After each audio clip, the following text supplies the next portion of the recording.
Сайн бацхан өрхөн мөндөд үзэгчдээ сонноос угаас та бүхэндээ Чехийн 7 хоногийн мэдээллийн хөтөлбөрийнхөө шинэ дугаарыг хүрэхэд бэлэн боллоо. Та бидний хийсэн альва контентыг алдалгүй хүлээн авахыг хүсвэл манай YouTube сувагт subscribe хийж, Facebook, Instagram дээр биднийг дагаарай. Чех улс 14 жилийн дараа дахин дэлхийн аварга боллоо. Мөсөн хоккейн топ ангиллын дэлхийн аварга шалгаруулах тэмцээн Чех улсад 5 дугаар сарын 10-наас 26-ны хооронд зохион байгуулагдсан билээ. Энэ удаагийн тэмцээнд 16 баг оролцсноос Канада, Швед, Швейцар, Чехийн багууд шүгээн дөрөвт шалгарсан юм. Хагас финалийн тоглолтоор Чех Шведийг 7-3 харьцаатаагаар ялсан бол Швейцар Канадыг 3-2 харьцаатаагаар ялж Швед Канадын багууд хүрлийн төлөө Чех Швейцарын багууд алтын төлөө тоглох хэрэгтэй болсон юм. Харин финалийн тоглолтууд 5 дугаар сарын 26-ны өдөр Прагийн O2 аренад болсон бөгөөд Шведийн баг Канадын багийг 4-2-ын харьцаатаагаар ялж хүрэл медалийн эзэд болсон бол Чехийн баг Швейцарын багийг 2-1-ийн харьцаатаагаар буулган авч алтан медалийн эзэд боллоо. Чех улс энэхүү дангаараа 7 дахь удаага дэлхийн аварга болж байгаа юм.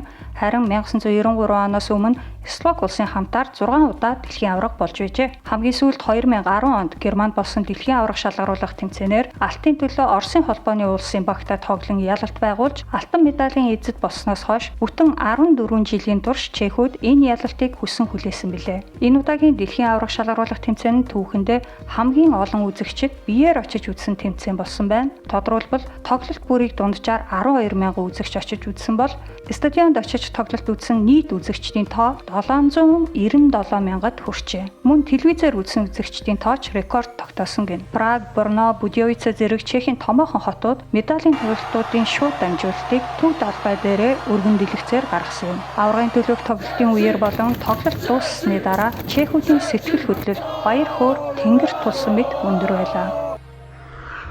Чехийн амжиргааны түвшин удахгүй Испани, Италиас давах болно хэмээн Bloomberg мэдээлжээ. Bloomberg-ийн тайланд төв болон зүүн Европын зарим хэсэг тэр дундаа Чех улс ойрын жилүүдэд амжиргааны түвшингээрээ газрын дундад тэнгисийн орнуудыг гүйцэх болно гэжээ. Нэг хүнд ногдох дотоодын нийт бүтээгдэхүүнийг худалдан авах чадварын паритет дээр үндэслэн тооцоолоход Чех улс Итали болон Испанийг гүйцэхэд тун ойрхон байгаа нь харагджээ. Тодорхойлбол Итали улсын нэг хүнд ногдох дотоодын нийт бүтээгдэхүүн нь худалдан авалтын чадварын паритетаар 56,905 $, байгаа бол Испани улсынх 52,012 $, Чех улсынх 50,475 $, байгаа юм. Харин нэг хүнд ногдох дотоодын нийт бүтээгдэхүүн нь 47,000 $, байгаа Португал болон 41,000 $, байгаа Грек зэрэг өмнөд Европын зарим орныг Чех улс дотоодын нийт бүтээгдэхүүнээрээ аль хэдийн гүйцэжээ. Bloomberg-ийн тооцоололоор Чех төдийгүй Польш, Словен, Литв зэрэг орнууд 2029 оны төгсгөл гэхэд амжиргааны түвшнөрөө Испаниас илүү гарч Италитай тун ойрхон түвшинд очих гэнэ. Эдгээр орнуудын хувьд гадаадын хөрөнгө оруулалтаа нэмэгдүүлснээс гадна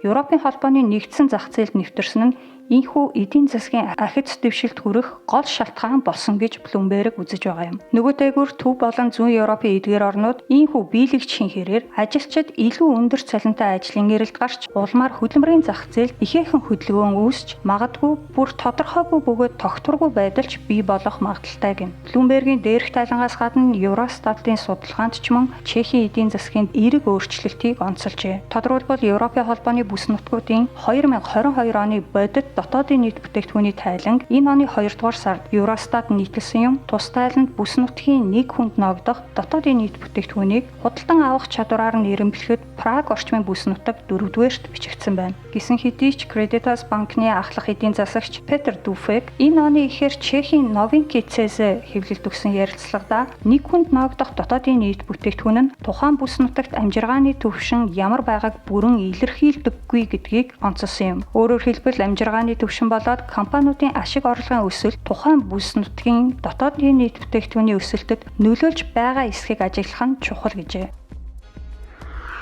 Хиймэл оюуны хөгжлийн үр дүнд хамгийн ихээр өөрчлөгдөх эсвэл үгүй болох эрсдэлтэй ажлын байрууд. Дэлхийд даяар хиймэл оюун ухаан ажиллах хүчний нэг хэсэг болж буй энэ үед Чехэд ч мөн адил олон тооны ажлын байр устдаж үгүй болох эсвэл их хэмжээгээр өөрчлөгдөх эрсдэлд ороод байгаа билээ. Саяхан л гэхэд Чехийн хөдөлмөр нийгмийн хамгааллын яамны сайд Мариан Юрачка ойрын 8 жилийн дотор Чехэд 300,000 ажлын байр устна гэсэн тооцоо гарсан тухай мэдэгдсэн. Тэгвэл Чехийн хэвлэл мэдээллийн EDNS агентлаг мэргэжилтнүүдтэй холбогдож чухам ямар төрлийн ажлууд хамгийн өндөр эрсдэлтэй байгааг тодруулжээ. Үйлдвэрийн ажил. Чехийн Aspen институтын судалгааны төв үйлдвэрийн салбарт ихээхэн хэмжээгээр автоматжуулалт нэмэгдэж байгаа тул энэ салбарын 22,000 гаруй ажлын байр үгүй болно гэж тооцоолсон байна. Нөгөөтэйгүр энэ тоон бодит байдал дээр харьцангуй бага байх болно хэмээн Кова үйлдвэрч нийлэлийн тэргүүн Роман Дюрчо мэдэгджээ. Касчин шинжээчдийн үзэж буйгаар дэлгүүр болон үүнтэй төстэй байгууллагуудын нийт касын ажилтны оронтоо ойрын 8 жилд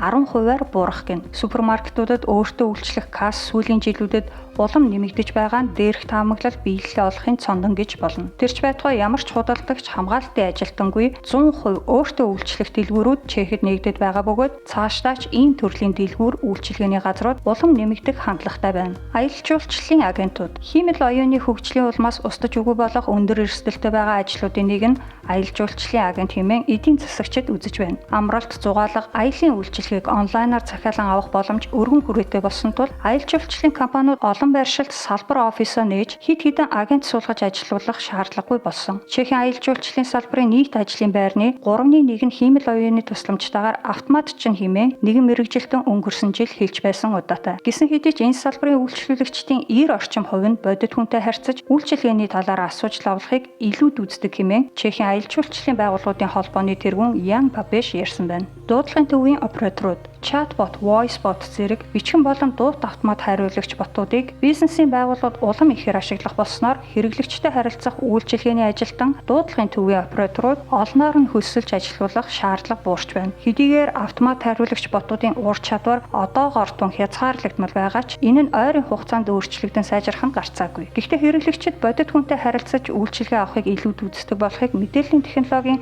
Capgemini компани Чех дахь салбар судалгаагаар тогтоожээ. Карлийн их сургууль Ipsos хэмээх судалгааны байгууллагатай хамтран хиймэл оюухан ажлын байранд хэрхэн нөлөөлөх талаар судалгааг 2023 онд хийжээ. Тус судалгаанд оролцсон Чехэд ажил эрхлэгчдийн 3/1 нь хиймэл оюуны хөгжил ойрын 5 жилд өөрсдийнх нь ажилд тодорхой хэмжээгээр нөлөөлнө гэж үзэж байгаагаа илэрхийлсэн байна. Мөн судалгаанд оролцогчдоос програм хангамжийн инженер, график дизайнер, сэтгүүлч зэрэг мэрэгжлийнхэн хиймэл оюун ажилд нь хамгийн их өөрчлөлтийг авчирна гэж үзсэн байна. Гэхдээ өөрчлөлт гэдэг нь зөвхөн сөрөг өөрчлөлтийг илэрхийлж буй хэрэг биш юм. Хиймэл оюун улам бүр хөгжихийн хэрээр зарим төрлийн ажлын байранд хүний хэрэгцээ үгүй болж бүр мөсөн автоматчих бол зарим төрлийн ажлын байрны бүтээмж болон чанар нэмэгдэх эерэг үр дагавартай. Түгээрч зогсохгүй хиймэл оюуны ачаар шин төрлийн ажлын байрууд ч бий болно. Тиймээс ажил гойрлагчид ур чадвараа дээшлүүлж ялангуяа шин технологиудтай ажиллаж сурах шаардлагатай болж байна. Ажил олгогчид ч мөн адил ажилчдынхаа ур чадварыг нэмэгдүүлэх тал дээр онцгой анхаарал хандуулж хөрөнгө оруулалт хийх хэрэгцээ шаардлага нэмэгдэж байгаа юм. Тийм ч учраас Чехийн зарим компаниуд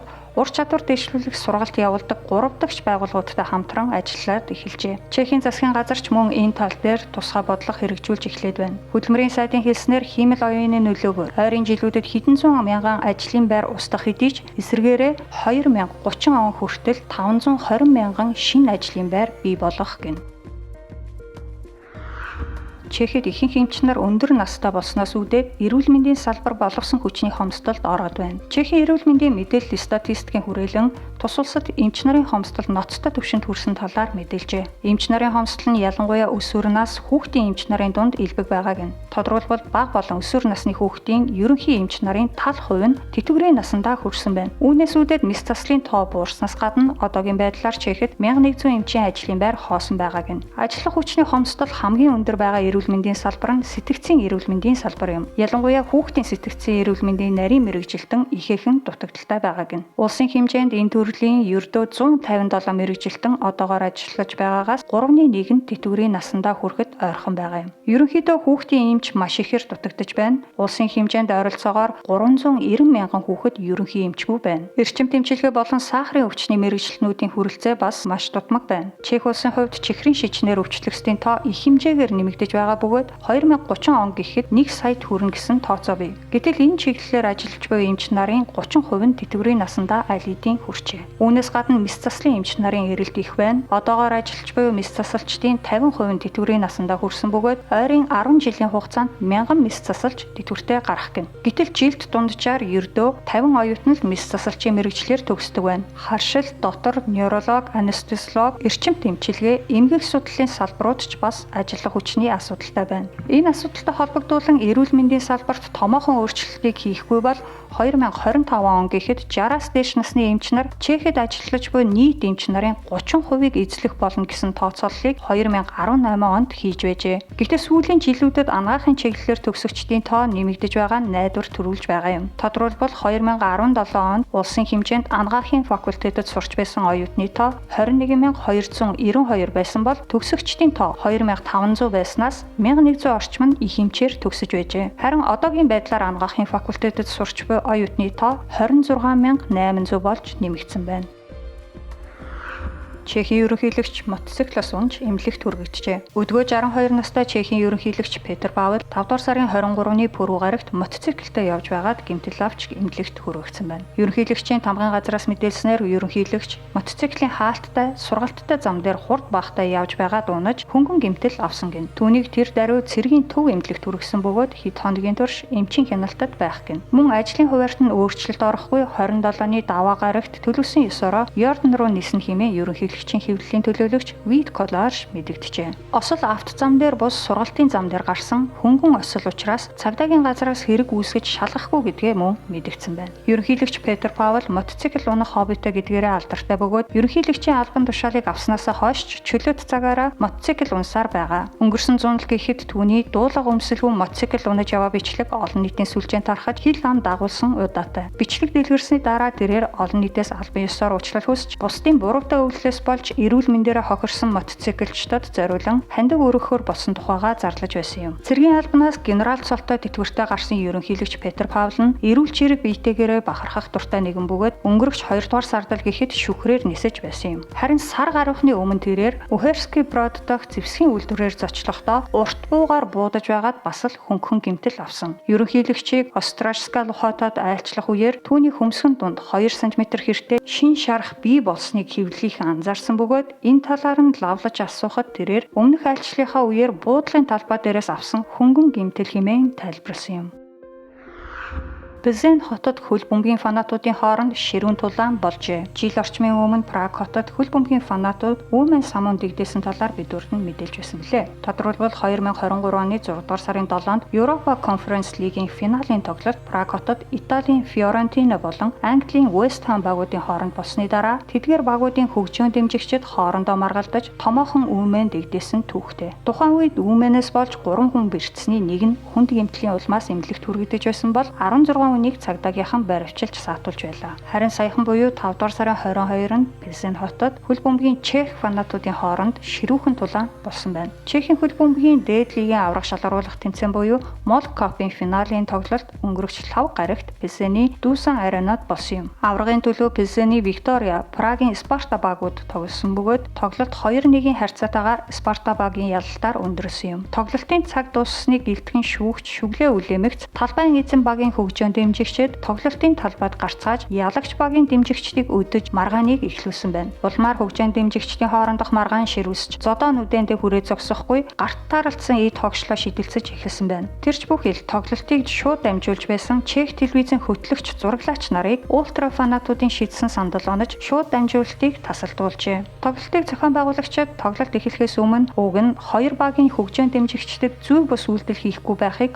онцгойлон анхааруулсан гин. Тоглолтын үр дүн ямар ч байлаа гэсэн эцсийн шүглд дуурсны дараа талбай руу орж ирэхгүй байхыг хоёр багийн дэмжигчдээс хүсье. Багийн тамирчид өөрсдөө та бүхэн дээр очиж талархлаа илэрхийлэх болно. Журмыг хүндэтгсэн та бүхэнд урьдчилаад талархъя хэмээн тоглолтын өмнө Викторка Пилсен клубийнхэн анхааруулжээ. Харамсалтай нь тоглолт дуусмагт Пилсений дэмжигчид хамгаалагчдыг үл тоомсорлон дайрч эсрэг багийнхаа дэмжигчдийг өдөөн хатгаж ийхүү Women-ыг эхлүүлжээ. Тамирчид харин тэр даруй талбайгаас гарцгаасан байна. Зохион байгуулагчдын зүгээс гаргасан хамгаалалтын алд Women-ыг зогсооход хүч мөхөссөн тул цагдаа нар ирж Women-ыг намжаажээ. Women-ээс болж 3 хүн бэртснээс 2-ыг нь эмнэлэгт хүргэсэн байна. Цагдаагийн алба тактикийн шалтгааны улмаас дээрх Women дээр хідэн албан хаагч очиж ажилласан болон нийт хідэн хүн баривчлагдсан саатуулагдсныг одоогоор мэдэгдэх боломжгүй гэсэн юм. Ямар ч тач болсон үйл явдалтай холбогдуулан хэрэг үүсгэж камерын бичлэгүүдийг ашиглан ямар хүмүүс гэмт хэргийн шинжтэй үйлдэл хийсэн талаар шалгаж байгаа хэмээн мэдэгджээ. Энэхүү үйл явдлын талаар Чехийн дотоодын хэвлэл мэдээллийн хэрэгслээр зогсохгүй Герман, Швейцар, Англи, Словак гэх зэрэг гадаадын хэвлэл мэдээллийн хэрэгслээрч мэдээсэн байна.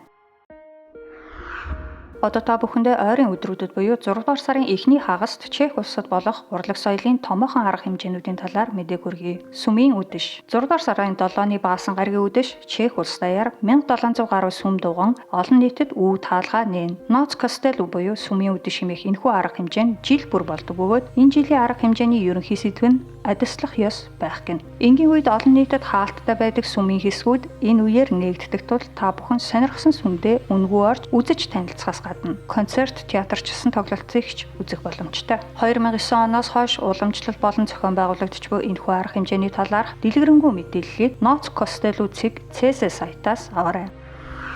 Элчин сайдын яамдын наадам. Жил бүр Праг хотод болдог Festival of Embassies буюу элчин сайдын яамдуудын наадам энэ жил 6 дугаар сарын 8-ны Бямгарагт болно. 7 дахь удаага зохион байгуулагдж буй энэхүү наадам нь Прагийн хамгийн том олон улсын хоолны фестивал юм. Наадамд Чех улсад үйл ажиллагаагаа явуулж буй гадаад орнуудын элчин сайдын яам, консулын газрууд өөрсдийн үндэсний хоол төдийгүй бусад соёлыг сурталчлан таниулах үүднээс урьдчилан бүртгүүлж оролцдог. 50 гаруй улсын төлөөлөл оролцох энэхүү наадам нь уламжлалт ёсороо Праг 6 дүүргийн вицэгдэх Витесны намнистед өглөөний 8 цагаас оройн 8 цаг хүртэл үргэлжлэнэ. Улс бүрийн зассан павильон тухайн улсын хоол, сүвнэр болон бусад бараа бүтээгдэхүүн зарагдахаас гадна наадмын төв тайзан дээр зарим орны урлагийн тоглолт болох юм. Тухайлбал Африкийн бөмбөрчдийн Блапу Буро хамтлагийн тоглолт, Тайланд үндэсний бүжиг, утсан хүүхэлдэйн үзүүлбэр, Бразилийн Гилберто Конте, Мексикийн Mariachi Azteca de Praga зэрэг уран бүтээлчид уран бүтээлээ толиулна. Манай улсын хувьд хөөми Монгол бүжгийн үзүүлбэр үзүүлэхээс гадна бяцхан морин хуурчид аяг шигэ өргөн барина. Тус наадам нь ямар нэг таагсгүй нээлттэй байдлаар зохион байгуулагддаг. Гэхдээ хүмүүсийн сонирхлыг их татдаг учраас ойр орчимд нь машин тавих газар олоход хүндрэлтэй болдог талаар зохион байгуулагчдын зүгээс анхааруулж байна. Өмнөх жилүүдэд дунджаар 15,000 орчим хүн уг фестивалыг зорин ирж байсан бол энэ жил 20,000 орчим хүн ирнэ гэж тооцоолжээ.